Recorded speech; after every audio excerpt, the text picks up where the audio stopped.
Boss के आदमियों ने गन कार में रख दी और उन गुंडों का बॉस खुद को छुड़ाने की कोशिश करता हुआ कहने लगा, छोड़ मुझे, ये लड़की तेरी क्या लगती है? मेरी मदद कर तो मैं तुझे भी अच्छे पैसे दे दूंगा।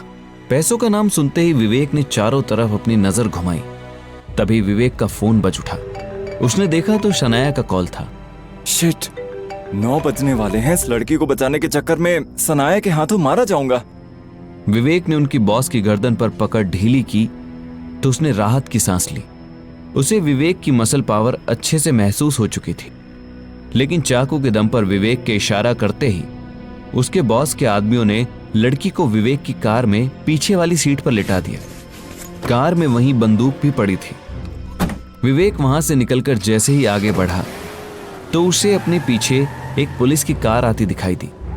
ये देख विवेक ने कार की स्पीड तेज कर ली, लेकिन तभी उसके सामने से भी एक और पुलिस की कार आई। विवेक के सामने मुसीबत ये थी कि लड़की उसकी गाड़ी में बेहोश पड़ी थी और अगर पुलिस उसकी जांच करती तो सारा शक उसी पर जाता। आज तो मेरी असलियत सबके सामने आ जाएगी।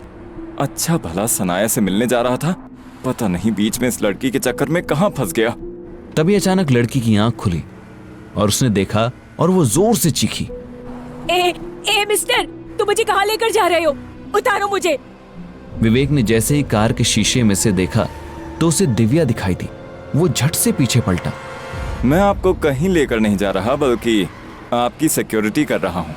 तुम जैसे लड़कों को मैं अच्छे से जानती हूँ। अगर मेरे पापा को पता चला ना तो हमेशा के लिए तुम्हारा वो फूड ट्रक उठवा के फिकवा देंगे। प्लीज मेरी बात पर यकीन करो। तुम्हें कुछ लोग किडनैप करके ले गए थे। मैं सिर्फ तुम्हें उन लोगों से बचा के लाया हूँ। Shut up! तुम्हारी इतनी हिम्मत!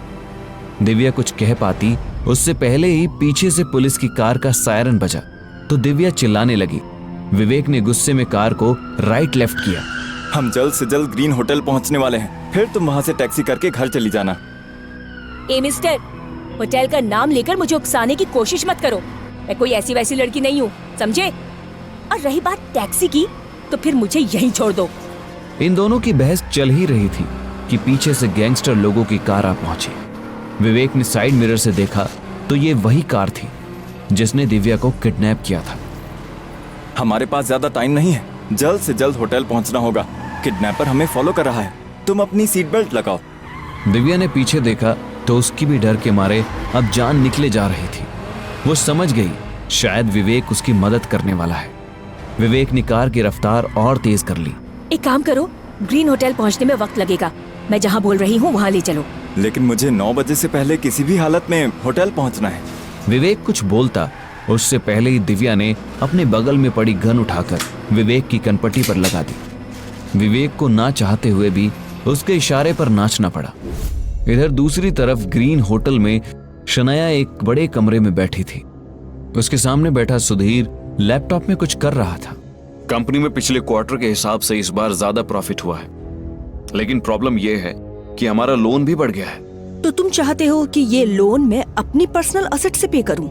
नो मैडम, आप गलत समझ रही हैं। मेरे कहने का मतलब है कि हमें एक अर्जेंट मीटिंग अरेंज करके रूल्स में कुछ चेंजेस करने चाहिए। नो वे, मेरे पास अब बिजनेस के लिए इतना टाइम नहीं है। मुझे और भी चीजें देखनी है।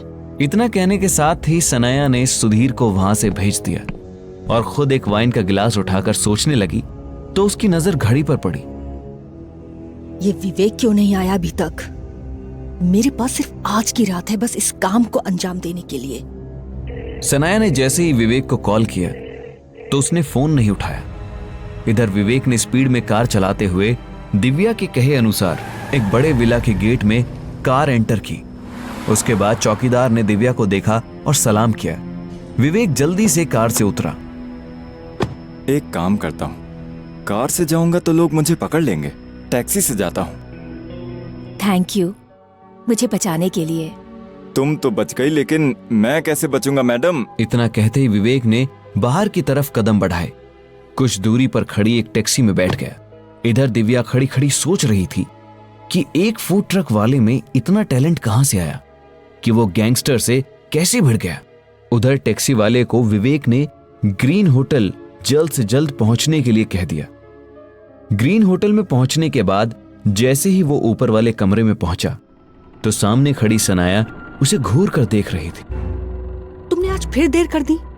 अगर इसी तरह चलता रहा तो मैं तुम्हारी सारी पोल खोल दूंगी। क्या बताऊं, आज कितनी बड़ी मुसीबत में फंस गया था। मुझे नहीं जानना तुम्हारी मुसीबत के बारे में। मुझे सिर्फ इतना बताओ कि तुम वो स्टॉल वाला काम कब बंद करने वाले हो। विवेक ने जैसे ही स्टॉल के बारे में सुना तो उसका दिमाग हिल गया। वो कुछ कहता उससे पहले ही दरवाजे की घंटी बजी। सनाया और विवेक ने एक दूसरे को देखा। विवेक को फिर से डर लग रहा था कि कहीं आज उसे यहां किसी ने शनाया के साथ देख लिया तो बदनामी होगी। वो सीधा वॉशरूम में चला गया। सनाया दरवाजा खोलने आ पहुंची।